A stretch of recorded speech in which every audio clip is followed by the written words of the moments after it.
नाज़रीन अस्सलाम वालेकुम, आपकी खिदमत में एक नई वीडियो के साथ आपका मेजबान हाजिर है। नाज़रीन, मुस्लिम लीग नवाज में लोटो और लोटियों की तादाद तो बेशुमार है, लेकिन उस्मान बुखारी की क्या ही बात है। हर प्रोग्राम में ये बदतमीजी करने पर उतर आती है। आज GDA की रहनुमा सहरा बानो एक अच्छी शख्सियत और तहम्मुल मिजाज खतून है। आज सहरा बानो ने इस तरह तबीयत सेट की, हमेशा याद रखेगी। नाज़रीन, एक दफा वीडियो मुलाजा फरमाएं, फिर इस पर मुकम्मल तफसील आपके सामने रखते हैं। उसको तमीज ही नहीं थी कि बात कर रहे हैं लोग, वो खाना खा रहा होता था बैठ के। कि अगर आपने उसको पकड़ के किया हुआ कि 9 मई के वाकयात की मजम्मत, उसके बाद वो आके बोले मैं 9 मई के वाकयात की मजम्मत करके पीटीआई छोड़ता हूँ, वो साफ होके एक मीम चला था कि US की अमेरिका की गुलामी नहीं वीज़ा चाहिए। एक ऐसे मीम चला था। मतलब हमारे जो निगरान वज़ीर आज़म मोइन कुरैशी कहाँ से आए थे, शौकत अजीज़ कहाँ से आए थे, या तो फिर मैं कहती हूँ जो पिछला जो भी जितना भी YouTube या इनके ऊपर मवाद है उसको डिलीट कर देना चाहिए। से तो उसने आजादी लेनी थी ना, वो तो हमको ही गुलाम कहता था ना। उसने तो कहा नहीं, मैं अपनी बात कर रही हूँ, मैं बिल्कुल भी पीटीआई को रिप्रेजेंट नहीं कर रही, मैं अपनी बात कर रही हूँ कि मैं तो अमेरिका की बात कर रही हूँ कि हमारे तो निगरान वजीर आजम भी वहाँ से इंपोर्ट होकर आए थे, मोइन कुरैशी साहब गए, शौकत अभी दोबारा भी वहाँ से भी वो ना आ जाए। तो बाकी सारी चीज़ है वो बस अब क्या कि ये नेक्सस नहीं है पीटीआई का और इजराइल का। नहीं, देखिए अगर अब अभी फिर कल सेनेटर मुश्ताक अहमद साहब का प्रोग्राम था हामिद मीर के साथ, उसमें फिर था कि कौन कारोबार कर रहा है उधर, कौन नहीं कर रहा। मैं यही कह रही हूँ ना कि कुफर और गद्दारी के फतवे लगाना तो बहुत मतलब। क्या आसमा हदीद ने आज जो MNA है पीटीआई की, क्या उन्होंने असेंबली के अंदर तकरीर नहीं की इसराइल की हमायत में? क्या पाकिस्तान की हिस्ट्री में एक वफद हुकूमत के अंदर अच्छा, मेरी आगे बात रहेगी। और फिर दूसरा आपने कहा कि बहुत ज्यादा मतलब वो हुए, बिल्कुल हम उसकी मजम्मत करते हैं, लेकिन किसी ये गवर्नमेंट में बैठे में ये किसी एक को सजा तो दे दें। ये कैसी बात है कि अगर जिन्होंने प्लानिंग भी की है, जिनकी फोन कॉल्स भी हैं, वो एक कॉन्फ्रेंस करके, ये ऐसी बातें नहीं। आप ये सिर्फ अपनी इस वक्त जो बात है मुझे समझ नहीं आ रही, अवाम पिस रही है, हम इधर उधर की बातों में कर रहे हैं। जो है ये गवर्नमेंट को करने दीजिए और किसी एक को सजा मिल जाए। ये नहीं है कि अगर आपने उसको पकड़ के किया हुआ कि 9 मई के वाकयात की मजम्मत, उसके बाद वो आके बोले मैं 9 मई के वाकयात की मजम्मत करके पीटीआई छोड़ता हूँ, वो साफ होके वो कहीं भी मतलब इस तरह वो हो जाए, ऐसे थोड़ी वो होता है। एक और चीज ऐड करते हैं, एक साल चंद माह कबल जब शहबाज शरीफ वज़ीर आज़म बने तो तहरीक इंसाफ ने कौमी असम्बली से इस्तीफे देने का फैसला किया। बहुत से लोगों का ख्याल था ये ठीक फैसला नहीं है, हमने भी इसके ऊपर ट्वीट की थी, लेकिन बहरहाल ये उनका अपना फैसला था। राजा रियाज अपोजिशन लीडर बने, लेकिन वो अपोजिशन की आवाज़ कम और हुकूमत की आवाज़ ज़्यादा साबित हुए। सो हम कह सकते हैं कि जो भी वजूहात थी, ठीक है फैसला पीटीआई का था, लेकिन उसका रिजल्ट ये निकला जहाँ पीटीआई को भी इसका नुकसान हुआ। एक नुकसान ये भी हुआ कि इस पूरे अरसे में आपको अपोजिशन की आवाज़ सुनाई नहीं दी गई। एक खातून रहनुमा सारा बानो सामने हमें नजर आती रही, उन्होंने बतौर अपोजिशन रहनुमा अपना जो है लोहा मनवाया है। सारा बानो हमारे साथ मौजूद है, लेकिन जो बातें वो करती रही हैं, लेट्स हैव अ लुक।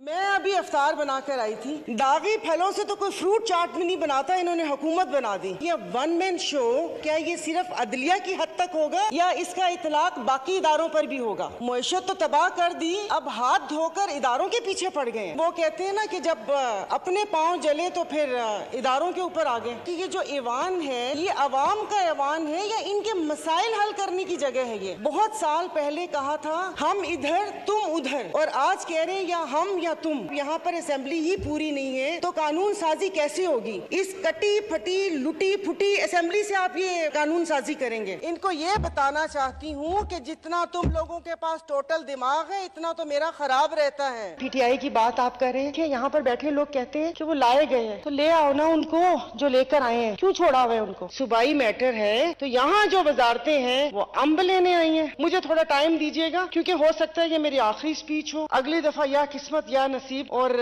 आराम से घर में ही रहूं मैं। जरूरी है मैंने चित्राली साहब से दुआ पढ़वानी है। ओवरऑल आप कैसे देखती हैं इस असेंबली के टेन्योर को सायरा साहिबा? बहुत अफसोस होता है ये सारा कुछ देखकर। तो आसपास लोग थे खान साहब के साथ, वो चाहते ही नहीं थे। अब मुझे नहीं पता कि वो डेपुटेशन पर आए हुए थे या उनके दिमाग में क्या चल रहा था, तो वो सब कुछ ऐसा ही हुआ। फिर आपने देख भी लिया कि वो थोड़ी सी भी सख्ती बर्दाश्त ना कर सके और फिर माफ़ी तलाफ़ी होकर वो इधर से उधर हो गए। तो लेकिन ये कि होना नहीं चाहिए। अभी जो साल हुआ है इसमें तो मतलब ऐसे लग रहा है कि ठोस और धांधली से सब कुछ हो रहा है। आपकी असेंबली नहीं है, आपका कोरम पूरा नहीं है, लेकिन आप बिल पे बिल पास करवाए जा रहे हैं। जैसे कि आपने कहा कि उसमें आवाम का कौन सा बिल था, आपने नैब के पहले पंजे दांत वांत सब वो किए, और उससे पहले मुझे नहीं पता कि वो जिक्र क्यों नहीं होता है कि जो अभी जो नैब के चेयरमैन है उनसे पहले उन्होंने रिज़ाइन दिया और कहा कि मैं ये दबाव बर्दाश्त नहीं कर सकता। इलेक्शन कमीशन जो है इसको हम गोद में बिठाकर क्यों बैठे हुए हैं? सबसे पहले भी उनकी गलती थी जब इन्होंने 18वीं तरमीम बनाई, तो क्या उस वक्त ये नहीं पता था कि जब आप सूबों को इख्तियारात दे रहे हैं तो ये असेंबली पहले भी डिज़ोल्व हो सकती हैं? और जैसे इन्होंने कहा कि उन्होंने अपनी हठ धर्मी की वजह से असेंबली तोड़ी, हठ धर्मी का आपके पास होंगे बयानात कि उन्होंने कहा था कि आप वो असेंबली तोड़ें, हम ये असेंबली तोड़ते हैं, राना सनाउल्लाह साहब ने कहा था। और उस वक्त भी मैंने ये कहा था, जब ज़ाहिर अब हमसे भी पूछ रहे थे सब सवाल वगैरह, तो यही कहा था कि ये कैसे होंगे, किसी के कान पे जूं तक ना रहेंगी, और उसके बाद सांप गुजर गया और उसके बाद हम उस लकीर को पीटने में लगे हुए। इलेक्शन को मानेगा कौन? माने कि अवाम का, आप अपने मुल्क कौम का पैसा ही ज़ाया कर रहे हैं।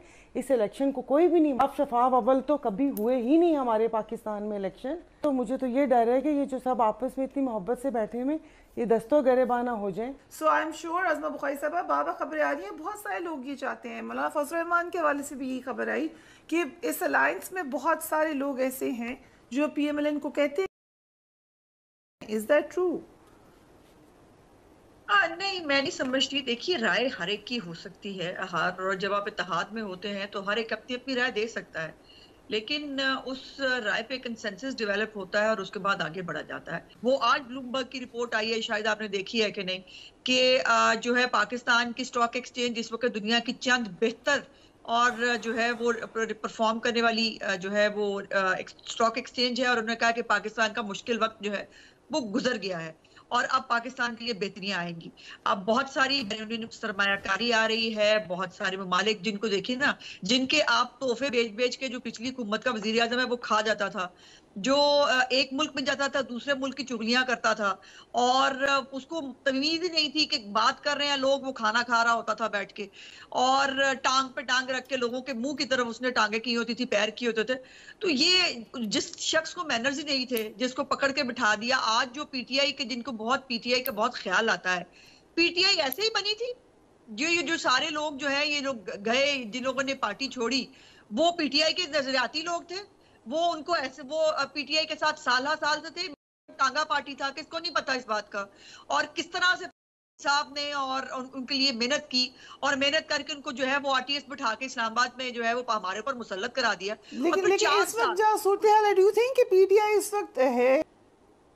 देखिए, हम वो सियासी मुखालिफ नहीं है कि हम किसी को जो है वो माइनस करने का हमें शौक हो, या हमें जो है वो हम कहें कि मैदान जो है वो खाली हो जाए। जो इमरान खान कहा करता था कि सबको पकड़ के अंदर बंद कर दो, सिर्फ मुझे अकेले को बाहर रहने दो। हमारा ऐसा कोई शौक नहीं है। ड्यू रिस्पेक्ट जवाब ले लेते, लेकिन पीटीआई को मना किया हुआ है। आप किससे में जवाब लूं, ये भी बता दें।